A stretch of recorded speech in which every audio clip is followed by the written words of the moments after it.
I'm going to be talking to you about refugee communities here in Philadelphia and just tell the story of one community-based project that has been starting up in the past couple of years. Okay. So hopefully by the end of this talk, you'll get a sense of how global the women in Philadelphia really are. So to start off, who is a refugee? Okay. A refugee is somebody who has been forced to flee their country due to persecution, war, or violence. And the United Nations High Commissioner for Refugees estimates that there are about 50 million displaced people in the world today. And depending on what the political climate is around the world, refugee groups will change. So I'm sure if you've been watching the news, you know that the Syrian crisis is something that is a really big issue. And right now, Syrian refugees are the largest group around the world. So the major refugee hosting countries in the world are in the Middle East, Africa, and in Asia. These pins, and I'll just take you around the map, are corresponding to protracted refugee situations, which essentially are these long-standing, intractable states of limbo. That's what the UNHCR would call it. Essentially, when people become refugees, they are stateless. They're living outside of their home countries.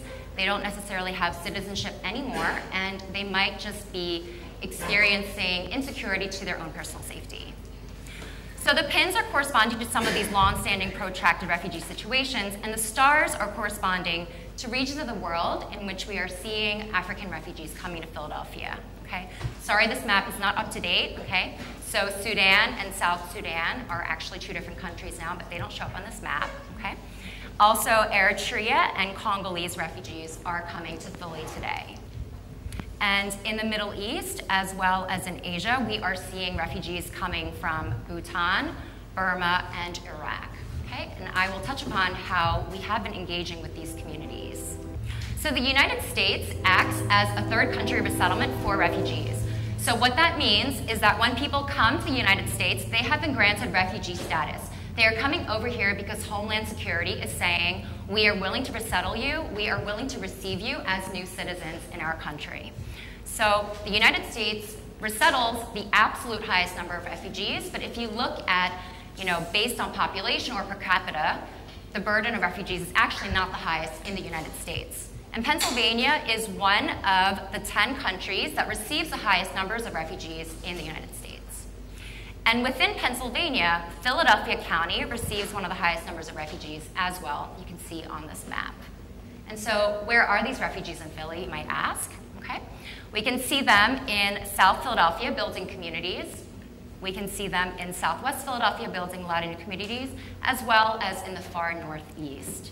About 800 to 1,000 refugees arrive in Philadelphia annually, and so if you think about the number collectively between 2003 and 2014, we're seeing them of upwards of 6,000 people. So I am a qualitative researcher, and so what I do is do interviews with different refugees, talking to them about their access to health care, and just hearing about what challenges that they have been experiencing. And so, when we think about what vulnerabilities people face, it has to do with the experiences that they had prior to their arrival, as well as the experiences that they are encountering here in Philadelphia. And so I'm going to tell you the story of one community-based project that we've been doing, which have been touching upon several of the communities here. So one of the communities we've been working with are the Burmese refugee population. And they are a very, very ethnically diverse group of people. They speak all different languages. And so here in Philadelphia, I've encountered different people, people who speak Falam, Tadim, Hakka, Karen, Burmese, all these different languages. So they're very rich culturally, and there's a lot of heterogeneity amongst this community.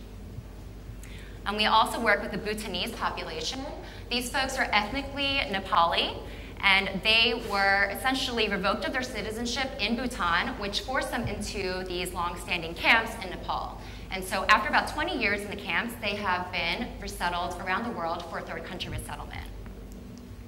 And finally, Iraqi refugees who have been displaced by war. The number of people displaced really increased after 2003. And so a lot of the Iraqi refugees have experienced a lot of political violence. They might experience trauma. They may have encountered a lot of physical violence as well. So what vulnerabilities are refugees facing?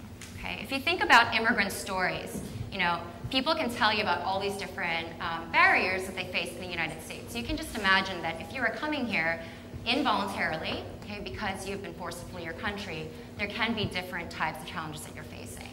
So as I've been doing qualitative interviews with people, these are some of the topics that people are sharing. So they experience culture shock when they come here to the US. Some of them might not have lived in urban settings. Some of them may have been living in rural contexts. They might have been living in camp life their whole lives. So coming here to live in Philadelphia in a big city is very daunting.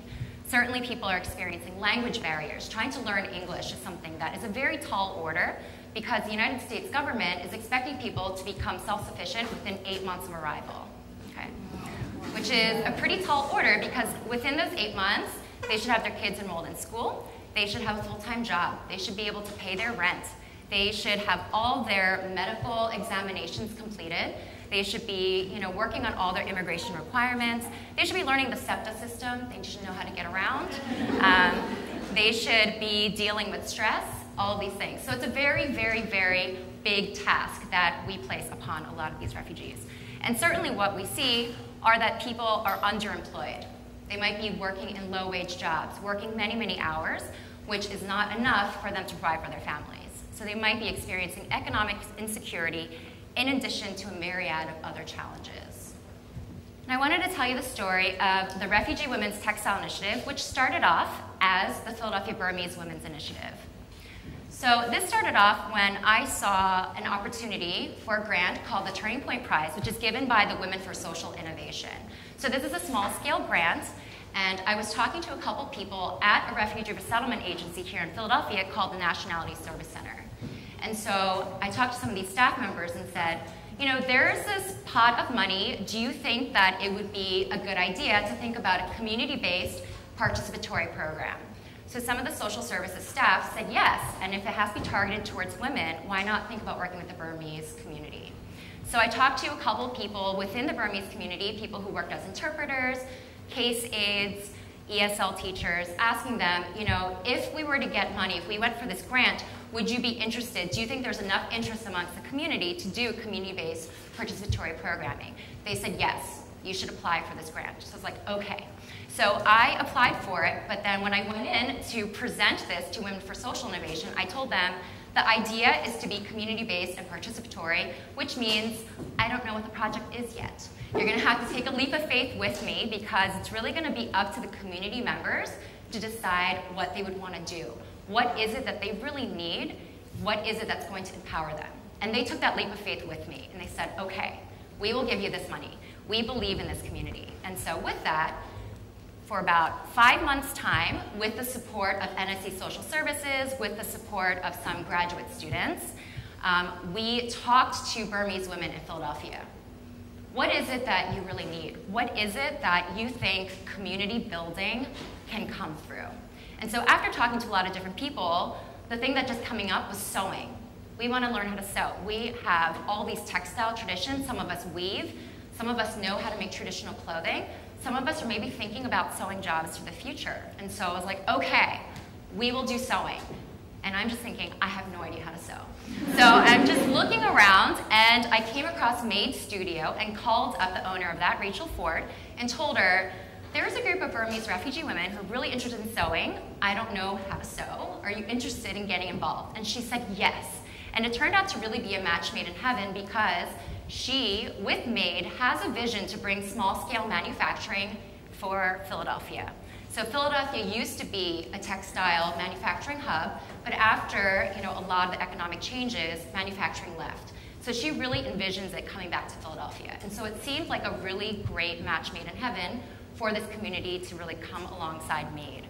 So with that, we were running sewing programs out of the Mural Arts program Southeast by Southeast Center in South Philadelphia, which is also hosted by the Philadelphia Refugee Mental Health Collaborative. And we just did sewing classes. And so there would be 25 people in a room at one time. We would have language interpreters interpreting in 3 different languages, maybe 4 different languages in a class. It felt like madness sometimes. We would have like half a dozen kids running around, but it was really amazing. And so as different communities started hearing about it, they were like, we want to do sewing too.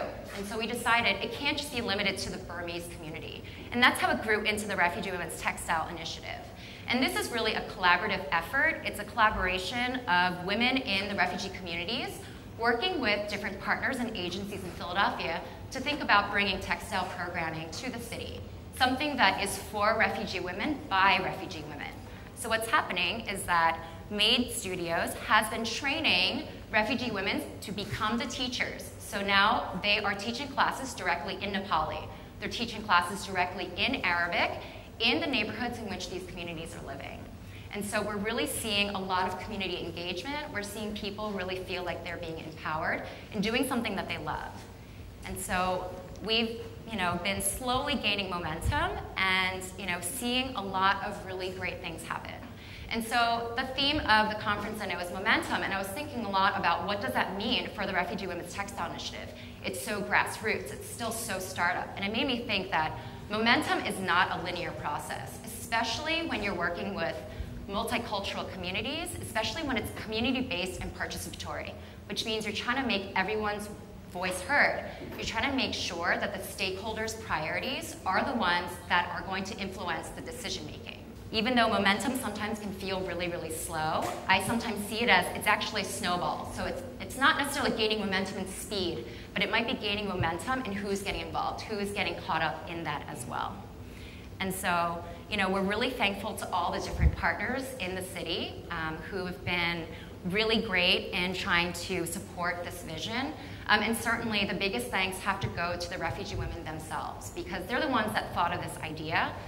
They're the ones that are really thinking about, if I have to make myself self-sufficient in 8 months, how can I really make that happen?